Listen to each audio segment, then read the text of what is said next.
Good morning, students. Today we are going to start our ninth lesson, A Helping Hand, which is taken from R.K. Narayan's story. And in R.K. Narayan's story, Swami is the most important character. So let us start. As you all know that Swami does not want to go to school on Mondays. He hates Monday mornings. So today is the Monday morning. He doesn't want to go to school. Lying in bed, Swami realized with a shudder that it was Monday morning. It looked as though only a moment ago it was Friday. Already Monday was here. He hoped he did not have to go to school. As you know that he hated Monday mornings. He started making excuses. At 9 o'clock, he started crying. I have a headache. Mother generally suggested that Swami might stay at home. At 9:30, when he ought to have been in the school prayer hall, Swami was lying on the bench in mother's room. He was very happy that the mother agreed on his excuse. But what happened? Father came. He said, have you no school today? Headache, Dad, Swami replied. Dad said, nonsense. Dress up and go. But I have a headache. Laugh about less on Sundays and you will be without a headache on Monday? What's that?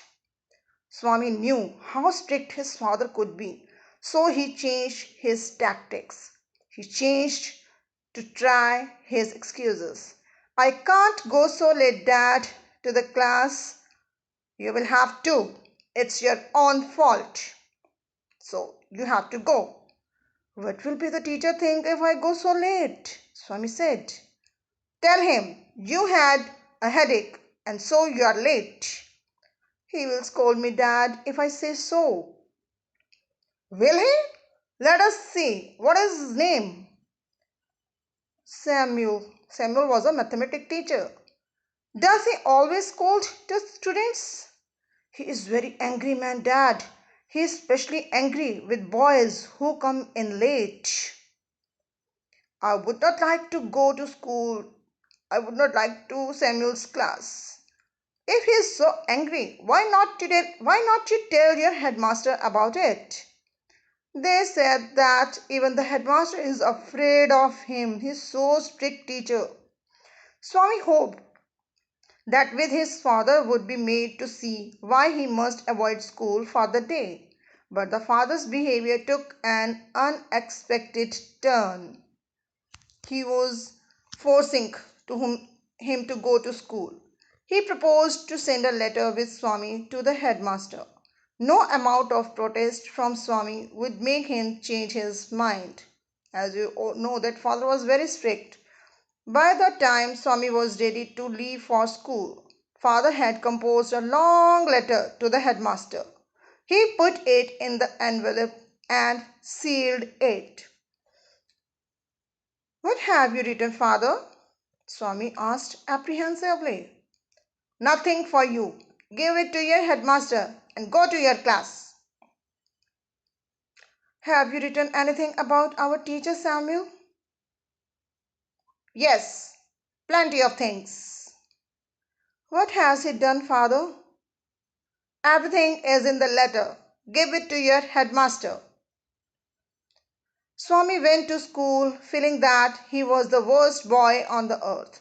His conscience bothered him. He was not at all sure if the description of Samuel had been accurate. He felt he had mixed up the real and the imagined.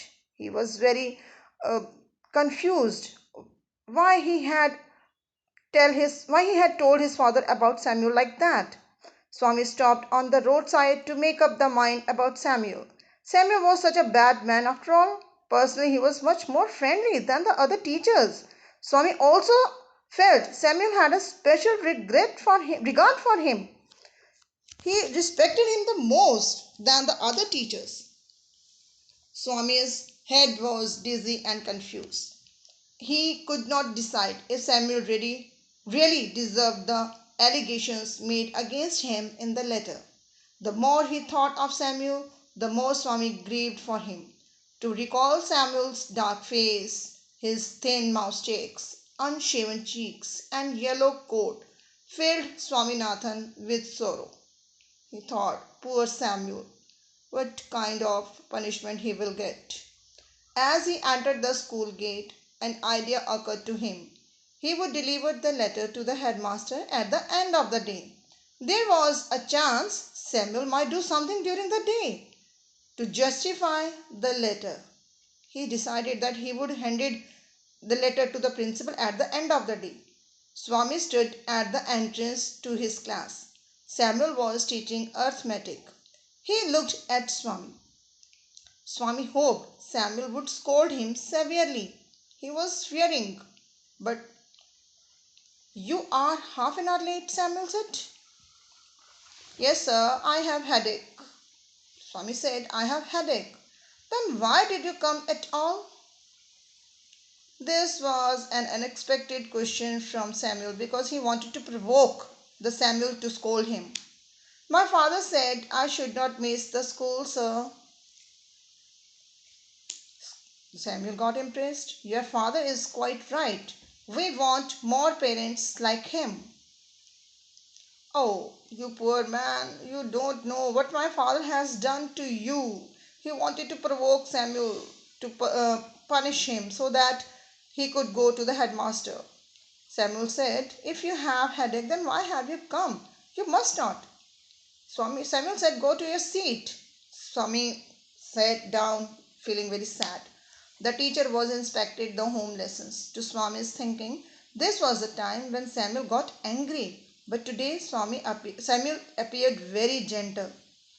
He thought that Samuel would punish him for not doing homework. Swaminathan, where is your homework? I have not done my homework, sir. Why? Because you have headache? Yes, sir. All right, sit down. No problem. When the bell rang for the last period at 4:30, Swami picked up his books and ran to headmaster's room. But he was very surprised because Samuel did not punish him. He found the room locked. The peon told him the headmaster had gone on a week's leave. Swaminathan ran away from that place. He was very happy that he should not hand over the letter to the principal. As soon as he entered home with the letter, father said, I knew you would not deliver the letter to the principal. But the headmaster is on leave, Dad. Father snatched the letter away from Swami and tore it up. Don't ever come to me for help if Samuel scolds you again. You deserve your Samuel, he said. Now Swami was very happy that nothing bad has happened. So this is the story. I hope you have enjoyed it. Thank you. Have a nice day.